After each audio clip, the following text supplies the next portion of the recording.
Um, well, like I asked Mr. Craig about his voting record, and then asked Mr. Reeves how he would have voted on one of the issues. Mr. Craig, you voted against the conservatives on the IPC, the Integrated Physics and Chemistry, and you also voted against the English language arts and reading standards, which would have held students to a higher standard. You voted against the conservatives on that, is my understanding, by looking at your voting record. And you also, here's my question on Darwinism. There was a chance, an opportunity, you had a chance to vote with the conservatives, because there are 7 conservatives on there. And you could have been that 8th conservative that would have voted for strengths and weaknesses, which would have then required a teacher to be able to teach the weaknesses of evolution, being as Darwinism is taught anyway, rather than you chose to go with the vote of all sides, which weakened the conservative side. Had you been that 8th vote, the strength and weaknesses would have gotten through, and then the teachers would have been able to teach the weaknesses of evolution. So I ask you, why did you do that? And then, Mr. Reeves, how would you have voted on the Darwinism issue? Would you have voted for strength and weakness? Would you have been an 8th conservative vote? I'll address those in reverse order. As to the strengths and weaknesses, we are the only state out of 50 that used the phrase strengths and weaknesses. That phrase is not a scientific phrase. The person who came up with it was Will Davis, who is a Democrat that was on the State Board of Education over 15 years ago. And they came up as a compromise. So my feeling was that what you run into on strengths and weaknesses is who defines what? Are you then going to be able to talk about all the issues? If the teacher says there are no weaknesses in this theory, then you're not going to talk about it. So I proposed a motion that said that you must discuss all sides of the issue. That motion passed 13-2. All 10 Republicans voted for it. 3 of the 5 Democrats voted for it. It requires the full discussion of all sides of any scientific issue, not just Darwinism, but any science. I think that's even better because I think it calls for critical thinking on the part of the student. Secondly, IPC. IPC is a great course. We had a survey of 5,042 teachers, parents, and administrators. Overwhelmingly, by 88%, they said that course was good. Here's what's going to happen. If you take out IPC from the recommended program, and that's what I supported, is IPC to be part of the recommended program. If you take that out and don't allow students to take IPC before they take physics and chemistry, you're going to have a higher dropout rate and you're going to have more kids fail physics.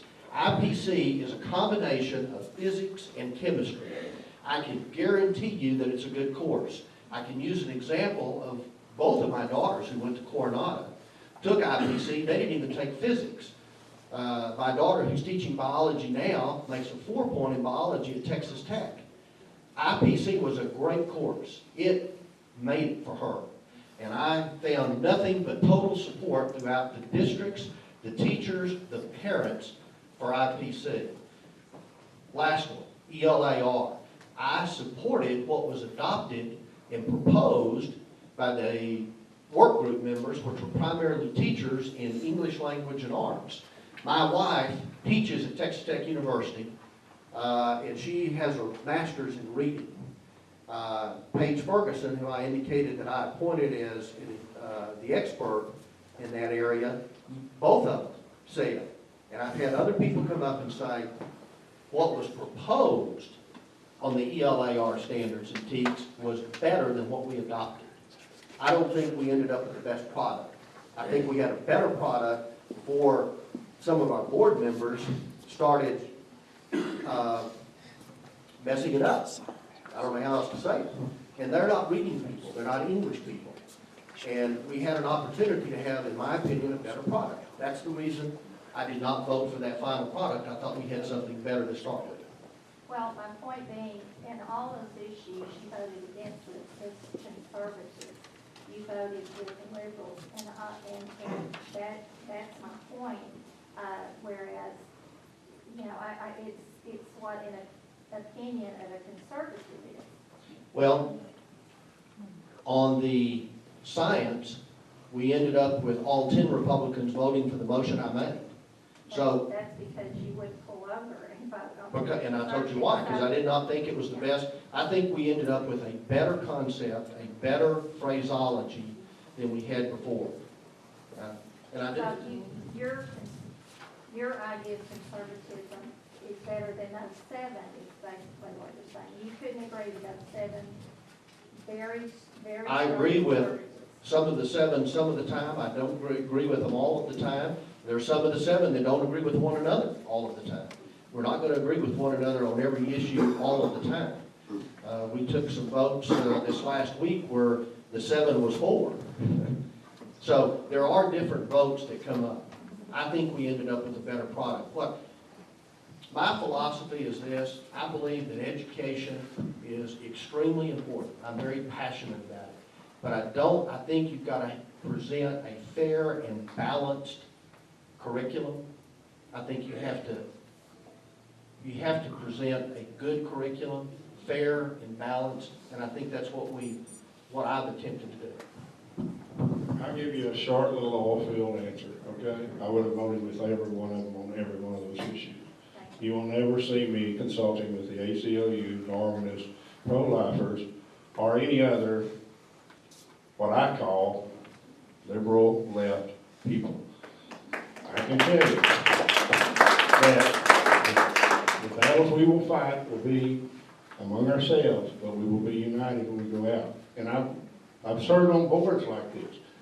I don't always agree, but I'm going to tell you, we work things out to where it's best for everyone to go down this road among people that you respect, not groups that are radical groups, or what I consider radical groups trying to push their agenda through our education system.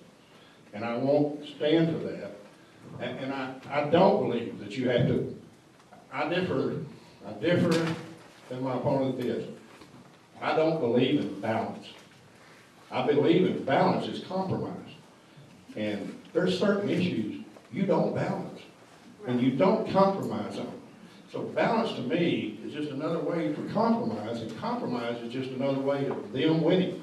You know, I've been on people's, that to me, that's how we ended up with Roe versus Wade and everything, is because we gave it a little piece by compromising, and we looked up one day and they had 90% of it, and we only had 10, and all we've been doing is compromising for years. So, I don't believe in balance. I believe in what's best for the young person. It needs to be accurate, it needs to be the type of information that will enhance their education. Now, do I have a problem with us saying evolution's out there because I'm trying to hide it from them? No. But I'm going to tell you, let's don't promote it like they want it promoted. As a gospel, it's not.